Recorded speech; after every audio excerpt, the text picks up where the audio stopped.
வணக்கம். வணக்கம் இப்ப சார். வணக்கம். ஐயா வந்து என்னுடைய மாணவர் தான். பொறியாளர், அரசு பொறியாளரா இருக்காரு. இப்போ வந்து உடம்பு சுத்தப்படுத்துற பயிற்சி பத்தி பேசிட்டு இருக்கோம். அவருக்கு சின்ன சின்ன பிரச்சனையா இருக்குது. எல்லாத்துக்கும் இருக்கிற பிரச்சனை தான். அதனால அதெல்லாம் பெருசா தேவையில்ல. இந்த காலெல்லாம் பார்த்தீங்கன்னா, சின்ன சின்ன காயம் இருந்தது. அந்த உணவுல அந்த இனிப்பு சத்து அதிகமா இருக்கு. இனிப்பு சத்துன்னு சொல்றாங்க இல்லையா? அந்த ம். இனிப்பு சத்துனால கால் வந்து கருப்பா இருந்த காலு, இப்படி எப்படி நிறம் மாறி இருக்குது. அதாவது ஒரு 3 மாசத்துக்கு முன்னாடி கருப்பா இருந்த கால் இப்ப நிறம் மாறிடுது. இப்ப நான் என்ன சொல்றேன்னு கேட்டீங்கன்னா, ஆ பரிணாம அறிவியல் அடிப்படையில் யோக முறையில தான் வந்து குணமாக்க முடியும். இவருக்கு இந்த இனிப்பு சத்துன்னு சொல்ற எல்லா உலகத்துல பார்த்தீங்கன்னா, எல்லா நாடுகளிலும் இந்த இனிப்பு சத்துங்கிற நோய் வந்துருச்சு. இந்த நாட்டுல சர்க்கரை சத்துங்கிறாங்க. அது இனிப்பு சத்துங்கிற வேற ஒண்ணும் இல்ல. நாம சாப்பிடுற சாதாரண உணவு இருக்கு இல்லையா? அந்த அந்த சாதாரண உணவு பார்த்தீங்கன்னா, மாவுன்னு சொல்றாங்க. அல்லது கொழுப்புன்னு சொல்றாங்க. அது புரதம்னு சொல்றாங்க. முக்கியமா நம்ம வந்து மாவு பண்டத்த திணிக்க ஆரம்பிச்சு ஒரு 100 வருஷமா தான் மாவு பண்டத்த திங்க ஆரம்பிச்சோம். அத தின்னாடன்னு கேட்டீங்கன்னா, அது செரிக்காம என்னன்னு கேட்டீங்கன்னா, அது உடம்பெங்கும் பரவி இருக்கு. தங்கி அது வெளியேற்றப்படாம நிக்கிறனால என்னதுன்னு கேட்டீங்கன்னா, அங்கங்க தங்கிக்குது. அதாவது கணையம் நம்ம பார்த்தீங்கன்னா ராஜ உறுப்புன்னு சொல்லுவாங்க. அதாவது விட்டல் ஆர்கன்னு சொல்லுவாங்க. ராஜ உறுப்புன்னு சொல்லுவாங்க. குறிப்பாக கணையம், கல்லீரல், அப்புறம் மண்ணீரல், அப்புறம் அப்புறம் வந்து சிறுநீரகம் ரொம்ப முக்கியமானது சிறுநீரகம். இதயம், நுரையீரல் இது ஒரு முக்கியமா ஒரு 5, 6 இருக்குது. அது போக 70, 80 இருக்கு. அதெல்லாம் இருக்கட்டும். இந்த கொழுப்பு என்னதுன்னு கேட்டீங்கன்னா, எல்லா உறுப்புகளுமே படிந்து, அதன் செயல்திறனை தடை செய்கிறது. அதன் இயக்கத்தை தடை செய்யுது. இந்த கொழுப்பு என்ன பண்ணுது கேட்டீங்கன்னா, எல்லா பக்கமும் படிஞ்சுட்டு, அது விரிஞ்சு சுருங்காம பண்ணிக்குது. அது மட்டும் இல்ல, அந்த கொழுப்பு எங்கெங்க படியுதோ, எல்லாத்தையும் புண் பண்ணிடும். இந்த கொழுப்புனாவே புண்ணு பண்றது தான் வேலை. ம். கொழுப்புனாவே அமிலம்னு அர்த்தம். ம். கொழுப்பு ஒரு பக்கம் படிஞ்சிட்டாவே அமிலம். அரிச்சு அரிச்சு பண்ணிடும். அந்த அரிக்கிறப்ப புண்ணாகும். அது வந்து சர்க்கரை நோயா இருக்கலாம், அது புற்றுநோயா இருக்கலாம், அது மூட்டு நீ என்ன வேணாலும் சொல்லிக்கலாம் அது. அந்த கொழுப்பை கரைச்சி எடுக்கிறத நம்ம வேலை. அதுக்கு என்ன பண்ணணும்னா, ஆரோக்கியம் தராத உணவு பழக்கத்தை கைவிடுறோம். ம். ஆரோக்கியம் தராத உணவு பழக்கம். நாம பிறந்ததிலிருந்து தொட்டில் பழக்கம் சுடுகாட்டு மாதிரி தொட்டில் பழக்கத்துல வந்து நம்ம என்ன பழகிக்கிறோமோ, அதை கேட்டா அம்மா அம்மா அப்பா கொடுத்த பழக்கம், அவனை கேட்ட தாத்தா கொடுத்த பழக்கம், அவரை கேட்ட முப்பாட்டன் கொடுத்த பழக்கம். இந்த பழக்கம் நம்மளை ஒட்டிக்குது. நாம விடுபட முடியாம என்ன பண்ணிக்கிறோம் மாட்டிக்கிறோம். இதனால குருன்னு ஒருத்தர் வர்றாரு. அவரு தான் உணவு பழக்கத்தை மாத்துறாரு. ம். அவர் என்ன பண்றாரு? ம். உணவு பழக்கத்த மாத்துறாரு. ஆமா. ஏன்னா அவரு அந்த உணவு பழக்கத்தை விட்டுட்டு வந்துட்டாரு. ஆமா. அதுல அனுபவமாயிட்டாரு. ஆமா. அதனால வந்து நீ பெற்றோர்கள் கொடுத்த உணவு பழக்கத்துக்கு சம்மந்தம். அம்மா வந்து உணவு ஊட்டி தான் வளர்ப்பாங்க. இவரு சுத்தப்படுத்த தெரியாது அவங்களுக்கு. ம். சுத்தப்படுத்துறது யார் செய்வாங்கன்னா, யோகிகள் மட்டும் தான் உடம்பு சுத்தப்படுத்துவாங்க. ம். உலகத்துல இந்தியாவுல தான் யோகிகள் உண்டே தவிர எந்த நாட்டிலும் கிடையாது. ம். அவங்க வந்து அவங்க மரணத்தை வந்து சமாதியா மாத்துவாங்க. ம். இது வந்து கடந்த 100 ஆண்டு வரைக்கும் இருந்தது. நாமளும் மரணத்தை சமாதி ஆக்குறது தான் இயற்கை நோக்கமே தவிர, தின்னுட்டு நோவலு சாகிறது வந்து இயற்கை நோக்கம் கிடையாது. அப்படித்தான் நம்ம அறிவை கொடுக்கணும்னு அவசியம் கிடையாது. ம். ருசியில பழகிட்டு 5ஆம் அறிவிலே நின்றான். மனுஷன் 6ஆம் அறிவில இருந்தான். 6ஆம் அறிவுக்கு வரல. 6ஆம் அறிவுக்கே என்ன ரீச் ஆகுது. ருசியில அடிமையான நாம என்ன பண்ணிட்டோம், வெள்ளைக்காரனுடைய மதிப்பெண் கல்வி படிச்சுக்கிட்டு நம்ம அறிவாளின்னு நினைச்சிட்டோம். 5ஆம் அறிவிலே லாக் பண்ணிட்டாங்க. ஆமா. 5ஆம் அறிவுல வெள்ளைக்காரன் என்ன பண்ணிட்டு சிலபஸ் கொடுத்து போட்டு அவன் செய்முறை போடான். வெள்ளைக்காரன் என்ன பண்ணிட்டான் தெரியுமா, சிலபஸ் கொடுத்து போட்டு செய்முறை சொல்லாம போயிட்டான். ம். அவன் நாட்டில செய்முறை தான். நீங்க இங்கிலாந்து போனா லண்டன் போனாலும் சரி, நீங்க பேசிக்கே வந்து செய்முறையில தான் கல்வியை தொடங்கும். தியரி வந்து ஒரு 10 விழுக்காடு இருந்ததுன்னா, செய்முறை வந்து 90 விழுக்காடு இருக்கும். அவன் என்ன பண்ணிட்டான்னா, இந்தியாவோட 100 விழுக்காடு என்ன பண்ற தியரி கொடுத்து போட்டு செய்முறை கொடுக்காம போயிட்டான். ஏன்னா செய்முறை கொடுத்து அவங்க கண்டுபிடிச்சிருவாங்கன்னு சொல்லிட்டு அவன் சொல்லிக் கொடுக்கல. வாயிலே வடை சுடுறது. வாயில அது இது வடை சுட்டாதானே? ஏமாத்திட்டாங்க. வடை சுட்டாதானே? ஆ, வடை சுட்டாதானே? வாயிலே வடை இத சுடுறது. வந்து ஜெகதீஷ் சந்திர போஸ் நேர்ல கண்டுபிடிக்கிறார். ம். ஜெகதீஷ் சந்திர போஸ் முதல்ல வெள்ளைக்காரனாடு பாதிக்கப்பட்டவர். மிகப்பெரிய அறிவாளி. மேற்கு வங்காளத்தில் பிறந்தவர். அவங்க அப்பா மிகப்பெரிய பணக்காரர். வெள்ளைக்காரனுடைய ஏதோ ஒரு துறையில் அவர் வேலை செய்கிறார். ராணுவ துறையில் வேலை செய்கிறாரு. அப்படி இருந்தும் போட்டுமே இந்த தேசபக்தியின் காரணமாக தன்னுடைய பையனை இங்கே என்ன அரசு வெள்ளைக்காரனுடைய கான்வென்ட்டில் சேர்த்தாம பெங்கால் பள்ளிக்கூடம் சேர்த்துறாரு. பெங்கால் நாட்டு பெங்கால் பள்ளிக்கூடம் சேர்த்துறாரு. தாய்மொழி பெங்காலில் படிக்கிறாரு. அதுலேயே அவர் வந்து மிகப்பெரிய அறிவு அவருக்கு வந்துருச்சு. ம். அப்போவே தாவரத்தை ஆராய்ச்சி பண்ணுறது. தாவரத்தை எப்போ ஒருத்தர் தாவரத்தை ஆராய்ச்சி பண்ணுறானோ அவன் அறிவாளின்னு அர்த்தம். நம்ம வாழ்வியல தாவரத்தை வச்சுக்கிறோம். நம்ம விவசாயமே நம்ம வாழ்வியல் தமிழோட வாழ்வியல வச்சுக்கிறோம். ஆனால் அவர் ஆராய்ச்சி பண்ணுறாரு. அதை பார்த்தேன்னா அவருக்கு அந்த அப்பாவுக்கு என்ன பண்ணு இவர் மிகப்பெரிய அறிவாளின்னு தெரிஞ்சு போச்சு. நீ இங்கே ஆகாதுன்னு சொல்லி போட்டு அவர் நேரடி இங்கிலாந்து அனுப்புறாரு. ம். இந்த லண்டன்காரர் அனுப்புறதை விட ம். நம்ம நேரடியாக லண்டன் அனுப்பலாம். ஆனால் என்ன ஆகுதுன்னு பார்க்கலாம் அங்கே போறாரு. ம். அங்கே போய் ஜெகதீஷ் சந்திர போஸ் இறங்கி பார்க்குறாரு. அங்கே பார்த்தோன்னா அதிர்ச்சி. அங்கே எல்லாமே செய்முறையா இருக்கு. அதாவது Practical. பார்த்தோன்னா அதிர்ச்சி அடைகிறாரு. ம். சரின்ட்டு அங்கே ஒரு நாள் படிச்சுட்டு திருப்பி இந்தியா வர்றாரு. இந்தியா வந்து இவன் நடத்துகிற அந்த பிரசிடென்சி காலேஜ் உள்ள போய் பார்க்குறாரு. பிரசிடென்சி காலேஜ்னாக வெள்ளக்காரன் நடத்துறதுன்னு அர்த்தம். இந்தியாவில் பார்த்தா ஒரு 10 இடத்துல பிரசிடென்சி காலேஜ் இருக்கு. மாநில கல்லூரின்னு சொல்லுவாங்க.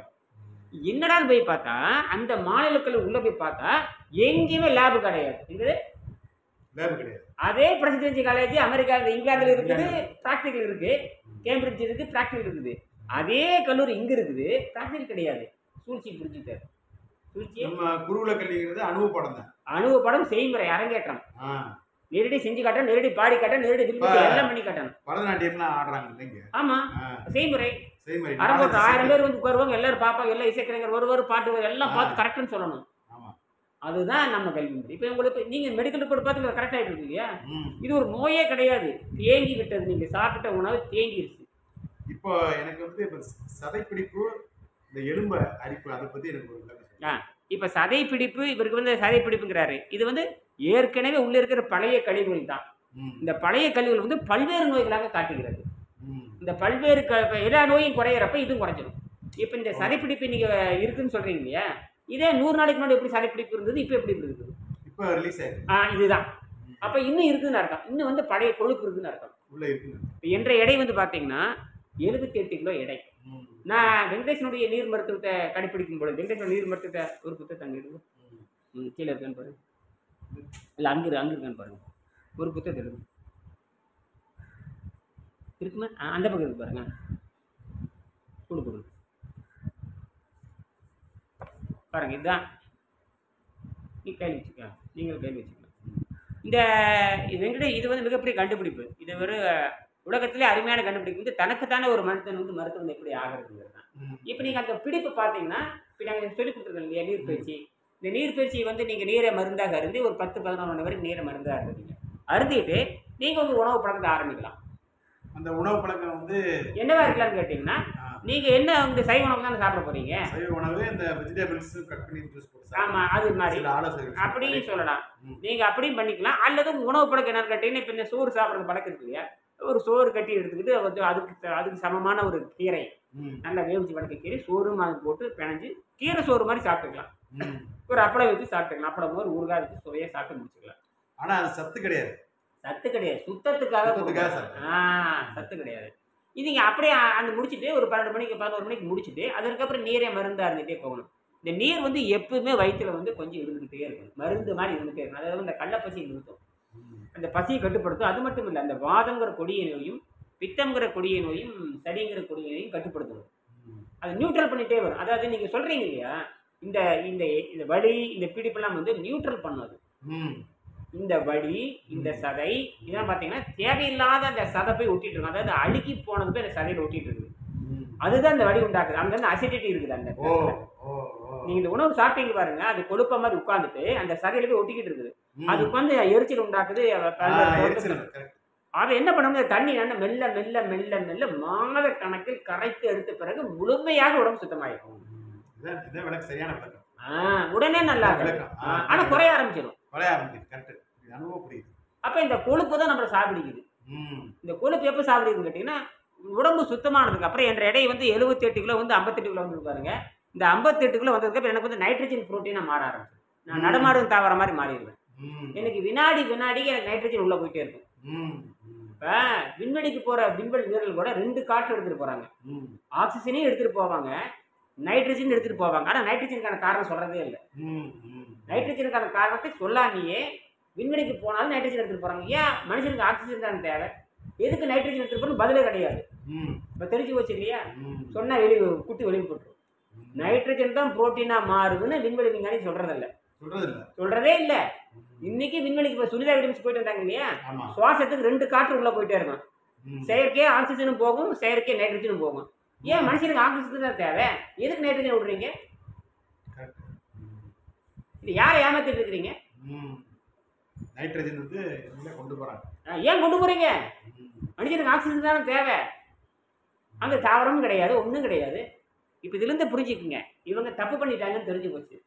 ஆக நைட்ரஜன் எதை எடுத்துட்டு போறீங்க? நைட்ரஜன் தான் புரோட்டீனா மாறுது. அதனால தான் அங்கே விண்வெளிக்கு போறாங்க. அத்தனை பேர் நோயாளியா இருப்பாங்க. சாப்பாடுங்கிறது ஏமாத்து வேலை. ரெண்டாவது அங்கே இருக்க யாரும் ஆரோக்கியம் கிடையாது. வயிறு தொப்பை போட்டுட்டு இருப்பாங்க. கீழே வரப்போ நோயாளி தான், மேலே பண்ணப்போ நோயாளி தான். அவங்க சாதாரண வாழ்வு வர்றதுக்கு ஒரு 100 நாள் ஆயிடும். இப்போ எல்லாம் இறங்கி பண்ணிட்டாங்க இல்லையா, இது சாதாரண வர்றதுக்கு இன்னும் 50-60 நாள் ஆயிடும். இப்போ இன்னொரு கொஸ்டின் வந்து, இது வந்து ஹார்ட் டிசீஸு, பைபாஸ் சர்ஜரிலாம் பண்ணிருக்காங்கல்ல, ஆமா ஸ்டென்ட் வைக்கிறது. ஸ்டெண்ட் எல்லாம் வைக்கிறாங்கல்ல, ஆமா அவங்க வந்து இந்த மாதிரி நீர் வைத்தியம் எடுத்தாங்கன்னா ஆ. அது வந்து நல்லா யூஸா இருக்கும். ஆமா இம்யூனிட்டி அதிகமாகும். முதல்ல இவங்களுக்கு இம்யூனிட்டியே இருக்காது. யாருக்கு இந்த மாதிரி நோயாளிகளுக்கு இம்யூனிட்டியே இருக்காது. அப்ப அவங்களுக்கு என்ன பண்ணா நோபல் பரிசு வாங்கியிருக்காங்க 2016ல. வயிற்றுக்கு ஓய்வு கொடுத்து இம்யூனிட்டி அதிகமாகுது. அதே மாதிரி தான் நீர் பயிற்சி செய்து காய்கறி பயிற்சி செய்யறப்ப இம்யூனிட்டி அதிகமாயிடும். இம்யூனிட்டிக்குன்னு தனி உணவு உலகத்தில் கிடையவே கிடையாது. இம்யூனிட்டிக்குன்னு தனி உணவோ மாத்திரை கிடையாது. B12 சொல்றாங்களே அதெல்லாம் வேலை செய்யாது. அதில் B12 B12 எக்ஸ்ட்ரா அதெல்லாம் சப்ளிமெண்ட்ரி. அதாவது நம்ம உடம்புல எதிர்பார்த்தல் கொடுக்கறதுக்கு நான் மருந்து உலகத்தில் கண்டுபிடிக்க முடியாது. அது இயற்கையாகவே இருக்கிறது. இயற்கையாகவே இருக்கிறது. நோய் வராமல் இருக்கிறதா இயற்கையால் உண்டு பண்ணப்பட்டதை தவிர நீ மருந்து கொடுத்து இம்யூனிட்டி அதிகப்படுத்த முடியாது. இந்த நான்வெஜ் சாப்பிட்டா புரோட்டீன் சாப்பிட்டா அதெல்லாம் ஒன்றும் நடக்காது. அப்படியே புற்றுநோய் வந்து இறைச்சியை கொடுக்க வேண்டியதானே. இறைச்சி கொடுத்தா நோய் நல்லா இருக்குன்னா புற்றுநோயால் இறைச்சி சாப்பிட வேண்டியதானே. புற்றுநோயும் கொழுப்பு திங்க வேண்டியதானே. புற்றுநோயும் பால் திங்க வேண்டிய பாலும் கொழுப்பு இறைச்சி தின்னங்கடத்தையே வருது. அதுதான் கொழுப்பா மாதிரி உடம்புல போயிட்டு அது மட்டும் இல்லை பாக்டீரியா அதிகப்படுத்துறாங்க. பாக்டீரியா பேட் பாக்டீரியான்னு சொல்றாங்க. குட் பாக்டீரியா பேட் பாக்டீரியா ரெண்டு இருக்கு. பாசிட்டிவ் பாக்டீரியா நெகட்டிவ் பாக்டீரியா ரெண்டு இருக்கு. ஜெர்மனிக்காரன் தான் கண்டுபிடிச்சாங்க. ஜெர்மனிக்காரன் தான் கண்டுபிடிச்சாரு அவரு. கிறிஸ்டியன் ஸ்டெயின்ஸ் மிகப்பெரிய விஞ்ஞானி 1860-70 கண்டுபிடிச்சாரு. எல்லாரும் அவரும் மைக்ரோபாலஜிஸ்ட் தான். மிகப்பெரிய புகழ்பெற்ற மைக்ரோபாலஜி. அவர் தான் கடைசியில் இதெல்லாம் குழப்பமா இருந்து சொல்லிட்டு பேட் பாக்டீரியா குட் பாக்டீரியா ரெண்டா பிரிச்சு எல்லாம் முடிவு பண்ணிட்டாரு. பிரிச்சு இன்னைக்கு அதை வச்சு தான் டெஸ்ட் பண்ணுவாங்க. ஸ்டெய்னர் கிரஹாம் ஸ்டெய்னர் டெஸ்ட் பேர். கிரஹாம் ஸ்டெய்னர் டெஸ்ட்னு சொல்லுவாங்க. நீங்கள் பிளட் யூரின் செக் பண்ணவங்க கூட அவருடைய ஃபிளாஸ்பி வச்சு தான் செக் பண்ணுவாங்க இன்னைக்கும். அது பேர் கிரஹாம் ஸ்டெய்னர் டெஸ்ட். ஸ்டெய்னர்னா அந்த கரை பிடிக்காம, ஸ்டெய்னர்னா கரை பிடிக்க ஸ்டெயின்லெஸ்ன்னு சொல்கிறோம் இல்லையா. கிரஹாம் ஸ்டெய்னர் டெஸ்ட்னு சொல்லுவாங்க. நீங்கள் போட்டால் கூகுளில் போட்டால் வந்துடும். அவர் கண்டுபிடிச்சது அது. அவர் சொல்கிறாரு உடம்பு வந்து பல பாக்டீரியா இருந்தாலுமே நம்ம ரெண்டா பிரிச்சிடலாம். குட் பாக்டீரியா அப்படின்னு பிரிச்சிடலாம், இன்னொன்று பேட் பாக்டீரியான்னு பிரிச்சிடலாம் அப்படின்றாங்க. என்ன அர்த்தம் அதுக்கு? என்ன அர்த்தம் கேட்டீங்கன்னா அது பேர் பாசிட்டிவ் பாக்டீரியா, இன்னொன்று நெகட்டிவ் பாக்டீரியான்னு பேர். இப்போ நம்ம உடம்புல சாப்பிட்றது பூரா நெகட்டிவ் பாக்டீரியா அதிகமாயிடும். அதான் அதிகமாக ஜென்ரேட் ஆகுது. நீங்கள் கொடுக்குற உணவு பூரா இறைச்சி மாவு கொழுப்பு. அது ஏன்னா அதுக்கு சுகமாக பாசிட்டிவ் போகாமல் நெகட்டிவ்ல உட்காந்துக்குது. நீங்கள் உடனடியே இது கொடுத்த உடனே இம்யூனிட்டி அதிகமாகிருக்கு. அது சாப்பிடாம இருந்தா நெத்திய வேலை செஞ்சுட்டே இருக்கலாமே நிறையா. நீங்க வேறு வயிற்றுல வேலை செய்யலாங்க. வயிற்றுல போட்டு உதரவேனம் வயிறு நம்பிட்டாரு இறப்பை போய் உதரவேனத்தை அமுத்த ஆரம்பிக்கும். உதரவிதானம் அமுத்துச்சா நுரையில வேலை செய்யாது. அதனால தின்னதுக்கு அப்புறம் ஒரு 3 மணி நேரம் ஓய்வு இருந்ததுக்கு அப்புறம் தான் நீங்க வந்து வேலை செய்ய முடியும். வயிற்று பூரா தின்னுக்கூட்டு படிக்கிறே மாறடம் வந்துடும். அப்புறம் இன்னொரு இது வந்து ஜென்ரலா இருக்கு. இப்போ இந்த முதுகு தண்டுவடை இல்லையா, ஆமா, அதுல வந்து ஒவ்வொன்றையும் கேப் சொல்றாங்க. 1 சென்டிமீட்டர் 33 எலும்பு இருக்குது. அதுக்கு இடையில ஒவ்வொன்றையும் கேப் வந்து ஆமா கம்மியாதுன்னு சொல்றாங்க. ஆமா, அந்த இடையில பார்த்து ஒரு வலுவலுப்பு இருக்கும். அது வந்து நமக்கு அந்த கேப் வந்துட்டு இந்த வாட்டர் டயர் ட்ரீட்மெண்ட்ல வந்து கேப் வந்து இன்க்ரீஸ் பண்ணி கொண்டு வந்துடலாமா? ஆமா, அந்த அது என்ன சொல்லுங்க. அது என்ன? அது ஃப்ளூயிட், வேற ஒண்ணும் கிடையாது. அந்த ஃப்ளூயிட் இது பேர் என்ன சொல்லுவாங்க? மூளை தண்டுவட நீர்னு சொல்லுவாங்க. மூளை தண்டுவட நீர். இது பேர் பார்த்தீங்கன்னா ஸ்பினல் ஃப்ளூயிடுன்னு சொல்லுவாங்க. ஸ்பைனல் ஃப்ளூயிடுன்னு போட்டால் நீங்கள் கூகுளில் போட்டால் வரும். செரிபேரல்னாலும் மூளை தான். தமிழில் சொன்ன போனோம்னா மூளை தண்டுவட நீர்னு பேர். தமிழில் நீங்கள் 8ஆம் கிளாஸ் பாடத்தில் வச்சுருக்காங்க. 8ஆம் கிளாஸ் தமிழ் அரசு பள்ளிக்கூட பாடத்திட்டத்தில் 6ஆம் வகுப்பில் பார்த்தீங்கன்னா மூளை தண்டுவட நீர்னு பாடமே இருக்குது. ஆச்சரியமாக இருந்தது எனக்கு. நாங்கள் படிக்கிற காலத்தில் அதெல்லாம் கிடையவே கிடையாது. இன்னைக்கு உடல் உறுப்புகளை பற்றி பிரித்து மெஞ்சிருக்கு. தமிழ்நாடு பாடத்திட்டத்தில் வந்து ஒழுங்காக எழுதியிருக்கிறாங்க. நான் படித்து பார்த்ததில்ல. அதில் வந்து மூளை தண்டுவட நீர் 6ஆம் வகுப்பு 7ஆம் வகுப்பு 8ஆம் வகுப்பில் வருது. என்ன நடக்குதுன்னு கேட்டிங்கன்னா தினம் அது 150 மில்லி உற்பத்தி பண்ணுது உடம்பு. அந்த தண்டுவட நீர் உற்பத்தி பண்ணுது. நீங்க தண்ணியே குடிக்காதனால, தண்ணியை மருந்து மாதிரி குடிக்காதனால, நீ தண்ணி 1 லிட்டர் குடிக்கூடாது, 1.5 லிட்டர்ல குடிக்கூடாது. தண்ணி வந்து மருந்து மாதிரி அருந்தோணும். எப்படி உணவு சாப்பிட்றப்ப கொஞ்சம் கொஞ்சம் தான் சாப்பிட்றோம் இல்லையா? ஒரு இட்லி சாப்பிட்டாலும் பிச்சு தானே சாப்பிட்றோம். ஒரு முறுக்கு தினாலும் பிச்சு தானே சாப்பிட்றோம். ஒரு வாழைப்பழம் தின்னாலும் கூட பிச்சு தானே சாப்பிட்றோம். இந்த பிச்சு சாப்பிட்றதுல அந்த மருந்து மாதிரி சாப்பிட்றன்னு அர்த்தம். நீ இந்த உணவுலாம் கொஞ்சம் கொஞ்சமா சாப்பிட்டுட்டு நீ தண்ணி மட்டும் 1.5 லிட்டர் அடிக்கிறது அடிப்படையே தப்புது. அந்த 1.5 லிட்டர் நீ வந்து 50ஆ பிரித்து சாப்பிடணும். அதாவது ஒரு நாள் பூரா 12 மணி நேரத்தில் 50ஆ பிரித்து சாப்பிட்டீங்கன்னா இந்த மூளை தண்டுவட நீர் உற்பத்தி ஆக ஆரம்பிக்கும். அது தினம் 200 மில்லி உற்பத்தி பண்ணி வெளியே தள்ளி விட்டுரும். இந்த சாப்பாட்டு இதை செய்யணும். நீங்கள் நீரை மருந்தாக அருந்திட்டு நீங்கள் ஒரு சாதாரண உணவு பழக்கம், நீங்கள் சைவ உணவு பழக்கம் சாப்பிட்டீங்கன்னா 10 நாளில் அந்த மூளை தண்டுவட நீர் ஒழுங்காகி அந்த 33 எலும்புக்கும் அந்த கரெக்டாக அந்த நீர் போய் சேர்ந்துடும். டூப்ளிகேட்டாக மாறிடும், வலுவழுப்பாக மாறிடும், வலி எங்கேயோ போயிடும். நீங்கள் எந்த நரம்பு வைத்தியத்துக்கு கூட அந்த வேலைக்கு நல்லா இருக்கும். அதெல்லாம் இயற்கையாகத்தான் நீ குணமாக்கணுமே தவிர செயற்கை ஆள் போயிடுவாங்க. நீங்கள் ஊசியெல்லாம் போட்டேன்னா கைகள் வராமல் போயிடும். நிறைய பேர் தவறாக ஊசி போட்டு இடுப்பு கீழே வேலை செய்யாமல், கழுத்து கீழே வேலை செய்யாமல் இப்படில போயிடும். ஆப்ரேஷன் பண்ண வம்பு வந்து மாட்டிடுங்க ஐயா. சரி, அப்புறம் இந்த மசாஜ்லாம் பண்ணுறாங்கல்ல? ஆமாம். இப்போ எனக்குலாம் மசாஜ்லாம் பண்ணாங்க. ஆமாம். பண்ண உடனே என்ன செஞ்சாங்கன்னா, இதில் வந்து அந்த இது வந்து லிக்விட் வந்து உள்ளே போகுது உள்ளுக்குள்ள அப்படின்னு சொல்லி அவங்க சொல்கிறாங்க. அப்புறம் வந்து இனிமா மாதிரி கொடுத்தாங்க, கஷாயம் இது பண்ணாங்க உள்ளுக்குள்ள வந்து ஆயுர்வேதிக்கில். அது ஆசன வாயு வழியாக உள்ளே விட்டு அந்த இது வந்து ஒரு ஆயில் மாதிரி கொடுத்துருக்காங்க.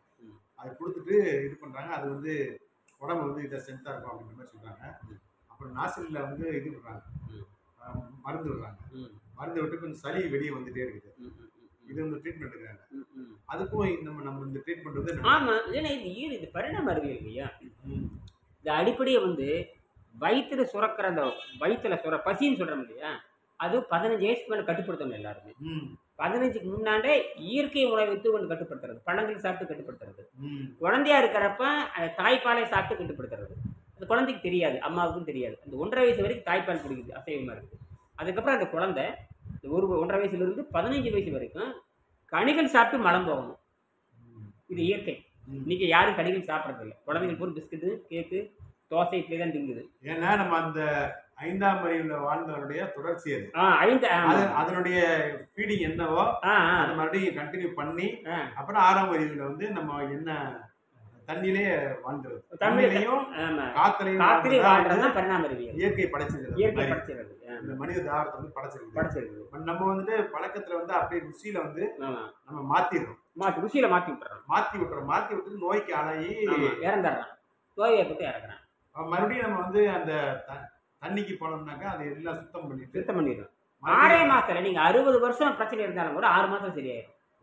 60 ஆண்டு உங்களுக்கு பிரச்சனை இருந்தாலுமே 6 மாசம் சரி. 60 ஆண்டு பிரச்சனை எங்கே, 6 மாசம் தீர்றது எங்கே? இது எல்லாரும் பண்ணணும். இந்த யூரின் பிரச்சனை, மோஷன் பிரச்சனை, அவ்வளோ பிரச்சனையும் இது ஒன்லி கியூர் ஆயிடும். கட்டாயம். மதுரை ஆர்வலர் கூட்டாயிரும். அது ஒன்றும் பெரிய பிரச்சனையே.